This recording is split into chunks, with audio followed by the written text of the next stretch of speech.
સુરત શહેરના માનનીય police commissioner Shri Anupamsinh Gehlot સાહેબની સૂચના અને માર્ગદર્શન મુજબ no drugs in Surat city અભિયાન અંતર્ગત સુરત શહેરની specialise branch, crime branch, SOG તદુપરાંત પોલીસ સ્ટેશનની વિવિધ ટીમો ડ્રગ્સના જે દૂષણ જે છે એના ઉપર અસરકારક નિયંત્રણ લાવવા માટે પરિણામલક્ષી અને અસરકારક કામગીરી કરી રહી છે. આ જે આરોપી પાસેથી એની અંગઝડતીમાંથી જે પ્લાસ્ટિકની બેગ મળેલી હતી અને એમાં જે ગાંજાનો જથ્થો મળેલો હતો એ ટોટલ 213.64 ગ્રામ ગાંજાનો જથ્થો મળી આવેલો હતો. એની કિંમત 10,682 રૂપિયાની ગણી અને એ મુદ્દામાલ તપાસ અર્થે કબજે કરવામાં આવેલો હતો.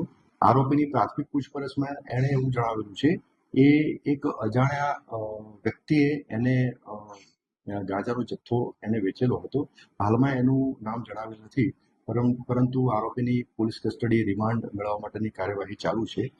તપાસ દરમિયાન આરોપીની કોઈ ગુનાહિત ઇતિહાસ પણ જણાઈ આવતું નથી અને આ આરોપીની પ્રાથમિક પૂછપરછમાં એવું જણાઈ આવે છે કે છેલ્લા એકાદ મહિનાથી એ આ ગાંજાનો ગેરકાયદેસર વેપાર કરે છે અને એ થોડી કિંમત ઓછી કિંમતમાં ગાંજાનો જથ્થો લાવે છે અને નાની પ્લાસ્ટિકની કોથળીમાં બનાવી અને છૂટક ગાંજાનો જથ્થો વેચાણ કરે છે ગેરકાયદેસર રીતે.